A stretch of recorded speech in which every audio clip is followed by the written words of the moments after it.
आपका जिद है, आपकी जुनून है और आपका जोश है, तो अल्फाज याद आ रहे हैं कि हादसों की जद में हूं तो क्या मैं मुस्कुराना छोड़ दूं, और जल्जलों के खौफ से क्या मैं घर बनाना छोड़ दूं। मुझे मालूम है इन राहों की दुश्वारियां, मुझे मालूम है इन राहों की दुश्वारियां, तो क्या मैं इन दुश्वारियों के डर से इन रास्तों पर चलना छोड़ दूं। ऐसी जुद, जुनून और जोश के मालिक जनाब हाकम अली खान साहब इस वक्त मंच पर मौजूद, और शायद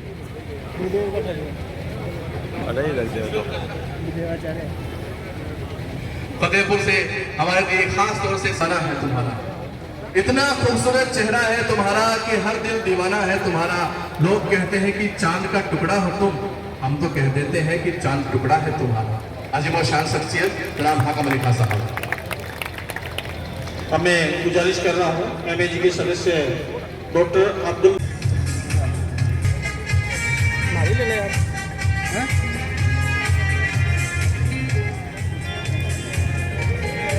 मुस्लिम प्रतिभा सम्मान समारोह में आप सभी का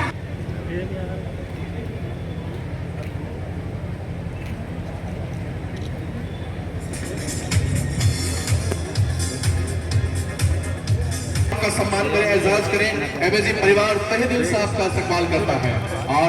न सिर्फ आप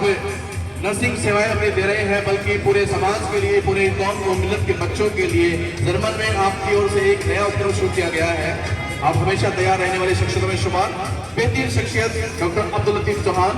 प्रिंसिपल ऑफ KGS, एडवोकेट मौजूदगी में अपने मौजूदगी दर्ज करवा रहे हैं। पहुंच नहीं पाए हैं, आप उनकी मौजूदगी हमें खलल ना डाले, इसलिए आप तशरीफ लेकर आए हैं। जनाब मोहम्मद उसामा रंगरेज साहब,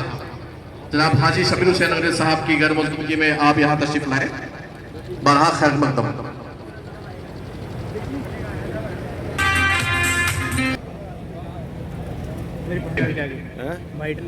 जनाब मोहम्मद कबीर, आपका एजाज फरमाने के लिए हम आपको मदद कर रहे हैं कि आप स्टेज पर तशरीफ लेकर आए। जनाब कबीर चौहान साहब, बकरा मंडी के एक जानिब जनाब हाजी अहमद अली साहब कारीगर, माफ कीजिए अमजद अली साहब का है, आप बंदूक साज कारीगर समाज के, और आपके सरपरस्ती में एक बेहतरीन इज्तिमाई शादी का प्रोग्राम जो है पिछले दिनों ही मुनक्किद किया गया है। लाजवाब बेहतरीन शख्सियतों में शुमार जनाब हाजी अमजद अली साहब कारीगर, हमारे समाज सेवी के नाम से मशहूर शख्सियतों में शुमार जनाब हाजी मकबूल अहमद चौहान साहब मस्कत वाले, आपसे गुजारिश तशरीफ लाएं। भाई सामने देखो।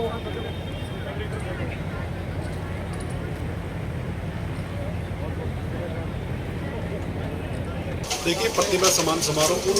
नौजवान बच्चों और बच्चों को किया जा रहा है जिसका मुस्तकबिल जो बच्चों ने स्वयं और उनके वालिद और वालिदैन के द्वारा लिखा गया, और जिस तरह से मेहनत करके आज समाज में, हर समाज में कंपटीशन का टाइम है, और जिस कंपटीशन में जो आज मार्क्स लेके बच्चियाँ और बच्चे और जो समाज के दूसरे जो तबके में जो काम करने वाले, सामाजिक रूप में काम करने वाले लोगों को, जिस तरह से ये लंबे समय से 5-6 सालों से जो ये इनके NGO, इनकी जो संस्था जो काम कर रही है, ये बधाई के पात्र है। ऐसे लोगों को हमेशा इस राष्ट्र की भावनाओं को, हमेशा संविधान को मद्देनजर रखते हुए वही चीज़ उस कंपटीशन के तहत, उस दायरे के तहत हमें आगे बढ़ना चाहिए, जिससे हमारा कैरियर दूसरे समाज के लोगों के बराबर खड़ा रहने का एक भविष्य, हमारा एक उज्जवल भविष्य बन सके। सर, केंद्र सरकार वक्फ बोर्ड को अपने कंट्रोल में लेना चाहती है और संशोधन बिल भी ला रही है, तो क्या कहेंगे? देखिए, 1995 में जिस तरह से वक्फ बोर्ड की जो बात कर रही है, जो JPC कमेटी बना के जो भाजपा जिस तरह का जो मुद्दा जो उछाला गया है, उनकी नीति और नीयत में फर्क है। वो कतई नहीं चाहती कि ये JPC, क्योंकि जब 2013 में अमेंडमेंट वक्फ बोर्ड हो चुका है, तो वक्फ बोर्ड जब 2013 में 1995 का जब अमेंडमेंट हो गया तो इसको बार बार तब्दील नहीं किया जा सकता, क्योंकि ये इंडियन एक्ट और इंडियन जो कॉन्स्टिट्यूशन में भी ये बिल्कुल राइट है कि जब देवस्थान और वक्फ बोर्ड में एक बार जमीन दान देने के बाद ना तो जमीन कभी कैंसिल होती है, जिस तरह से देवस्थान ट्रस्ट चलता है उसी तरह से वक्फ बोर्ड तो एक केयर टेकर के रूप में काम करती है। लेकिन जिस तरह का जो अमेंडमेंट किया गया, जिस तरह की जो बात जो JPC कमेटी जो एक भाजपा जो गवर्नमेंट ने जिस तरह की जो बात की गई है, बिल्कुल बेबुनियाद है। इसको कतई इस आज के समय में इस अमेंडमेंट की जरूरत नहीं थी। जिस तरह की जो अमेंडमेंट करने की जो एक अफवाहें फैलाने कि हिंदुस्तान में सबसे 2 नंबर की जमीन वक्फ बोर्ड के पास है, मैं तो कहता हूँ उसके पास आज चाहे जिन चीज़ों को गिना रहे हैं, देवस्थान हो चाहे रेलवे हो चाहे आर्मी जो,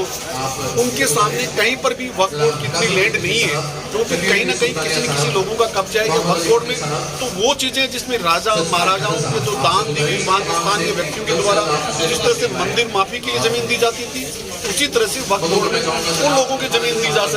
जाती थी जिसके धार्मिक काम के लिए,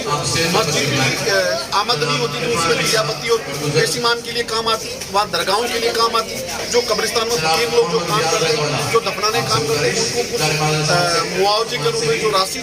खेत से या दुकानों से जो इनकम होती है, वही इनकम के रूप में ये काम लेने के लिए ट्रस्ट एक आम आवाम के काम आने वाली चीज़। लेकिन ये चीज़ जिस तरह की जो भावनाएं फैलाई जा रही है, जिस तरह के धार्मिक अनुवाद की बात जो गवर्नमेंट करती है, वो कतई गलत है। सर, हाल ही में यूपी के सीएम योगी आदित्यनाथ ने एक बयान दिया है कि जो मदरसों में पढ़ने वाले बच्चे हैं वो 10वीं और 12वीं की वैकेंसी निकलते उनके काबिल है। तो क्या कहेंगे, क्या कहना है आपका? आप दोबारा पूछिए। सर, यूपी के सीएम है योगी आदित्यनाथ, उन्होंने कहा है कि जो मदरसों में बच्चे पढ़ते हैं वो 10वीं और 12वीं की वैकेंसी उनके काबिल है,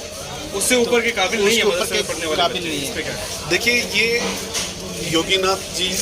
मैं राजस्थान की बात कर सकता हूँ, योगीनाथ जी को खुद को सोचना चाहिए वो कितने क्वालिफाइड हैं। क्या आप एज पर एजुकेशन, एज पर लॉ, एज पर संविधान बाबा साहब भीमराव अंबेडकर ने बनाया, क्या उस आइन को मान करके, उस आइन के दायरे में रह करके, क्योंकि जिन स्कूलों को, जिन मदरसों को मान्यता स्टेट गवर्नमेंट, जो सेंट्रल गवर्नमेंट के द्वारा मदरसा बोर्ड जो रिकॉग्नाइज होते हैं, परसों जैसे नेशनल कमीशन के वाइस चेयरमैन जो आए हुए थे देबू साहब, और सबको पता है कि सेंट्रल गवर्नमेंट भी इसमें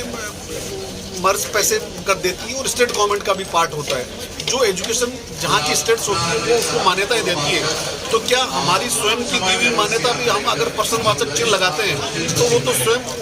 माननीय मुख्यमंत्री महोदय, उनको सोचना चाहिए क्या वो बाबा साहब भीमराव अंबेडकर के बनाए हुए संविधान में उनको विश्वास है या नहीं, ये तय करके वो बताएं।